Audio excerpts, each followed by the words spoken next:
and today we're going to do our 2.0 of the organization management.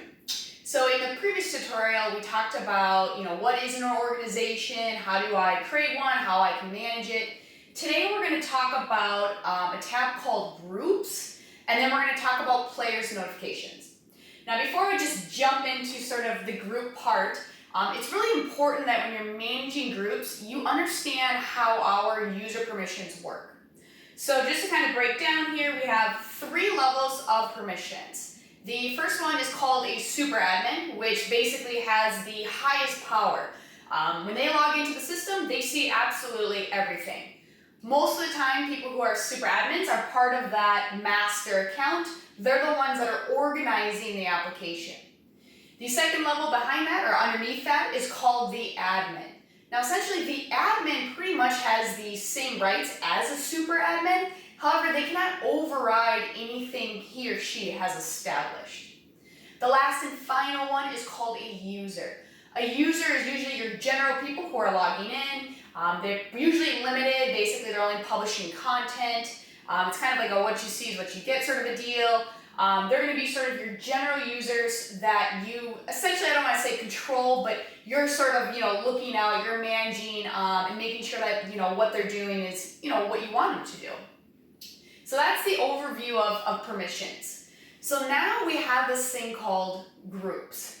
And the best way I can explain groups, or the best way our clients, I should say, use groups, and there's a lot of ways you can use it, but for this particular setup, I would guarantee that 90% of you are going to use this scenario to help manage your permissions. So here you guys, I have sort of a whiteboard here demonstrating our master account. And in our master account, I'm just focusing on 2 departments. Now, if you watched our last tutorial, our scenario was that, here I am, I'm the director of the University of Minnesota, and my job is to manage all these departments. So in this demonstration, I'm just kind of focusing on 2, that way I can explain this very well. So here I am, I log in, I'm the master, I see everything, and underneath College of Education, we have 4 users. And then under Student Rec, we have 3 users. Now, users is the key word there, okay? So when they log in, they only see basically their playlist. I only want them to upload content. PowerPoints, whatever it might be, JPEGs, videos, and that's the same thing for the Student Rec, okay? So let's say that we have 2 more users, okay? So College of Education comes in, and we have 2 more users. Don't judge on my drawing here, but we have 2 users that come in.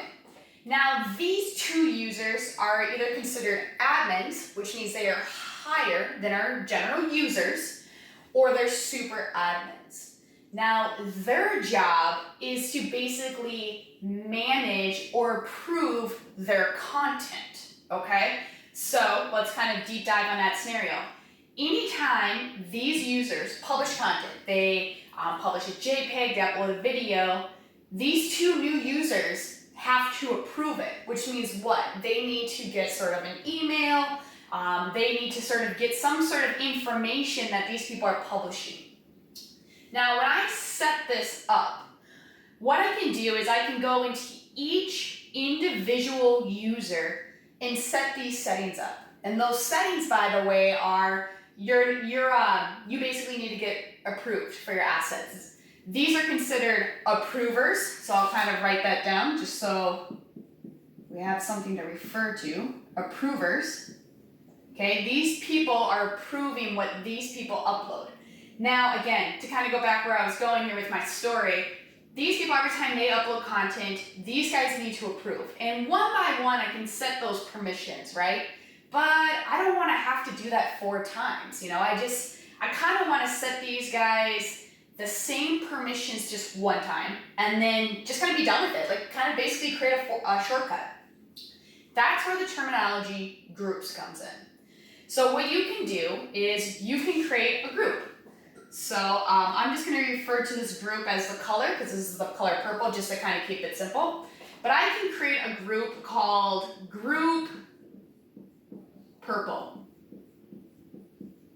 I know, very, very clever. So what this means is I create a group, and I dump these 4 people into that group. And then when I go through the system and I do the permissions, I say, okay, anybody in this group has to be approved by these 2. Or when these people log in, they can only see 2 players. Or when these people log in, they can only see these applications. So do you see how much easier it is to sort of manage sort of one group versus having to go through each individual? That is what you're currently seeing in the organization. And that is usually the most common setup that we have with our clients, where they're managing this approving system, or they're going through applications within this facility and they don't want to have to do it 4 times. They just want to do it once. Now, where it can get a little complicated is what if you, so I'll kind of delete this just real quick, you guys.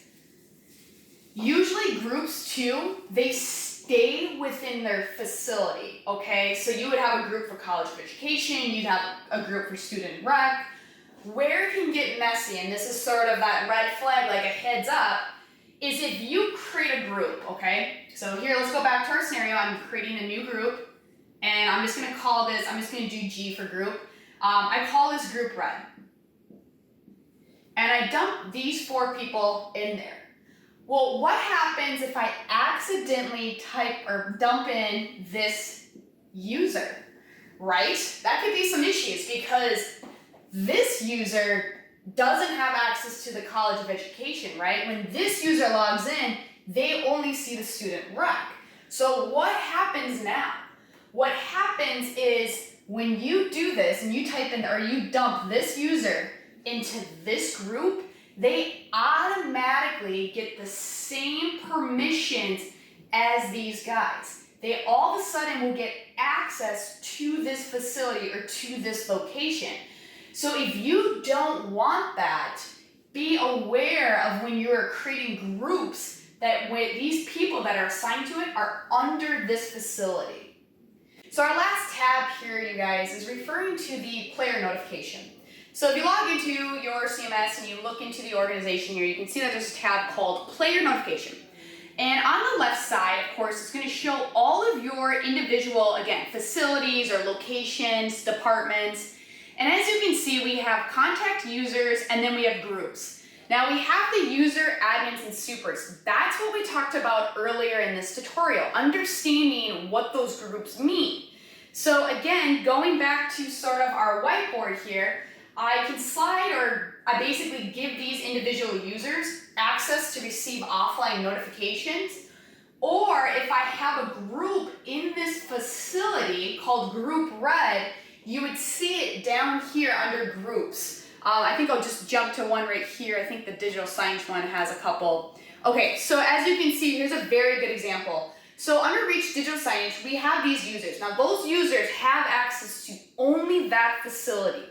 As you can see underneath, I have user, admin, and super. That is a default. Every single facility has those 3 because those are our 3 levels of permissions. Now, I also have a group called Cat Team. Don't judge, I know it's not very professional, but it was the only thing I could think of top of my head here. So as I'm in my sort of player notification, I have to ask myself a couple questions. Here I can ask myself and say, all right, you know what? I want these individual users, maybe I only want Michelle 123 to get the offline notification. Or I can say, all right, you know what? I don't want to go individual users. It's just too much work for me. I'm going to have everyone that is considered a user, and then I'm going to do the offline notifications. Or I'm going to have every super admin that is part of Reach Digital Signage have the offline notification. Or again, I can go by groups. Now keep in mind, this is per facility. So technically you could have a super admin under that one facility, but this is per facility where you go and then you basically display that offline notification. Now as a default, the player, when it jumps offline, you're gonna get an email in 3 hours. As you can see, you guys can change that. You can have a custom run right here and you can change it to 6 hours, 8 hours, or whatever it might be. Another thing though too is that when the player goes offline, so as you can currently see it says 3 hours, but after 3 hours, you want to get another email. Some people do, some people don't. Completely up to you, but as you can see, you guys have the flexibility to sort of manage this. So that is the overview, you guys, of the managed groups and player notifications. If there's something that I didn't really explain well, or you're still a little lost, definitely give us a call or email us so we can make sure that you truly understand all the capabilities and features this sort of application handles. Otherwise, hope you guys have a great day, and yeah, enjoy it.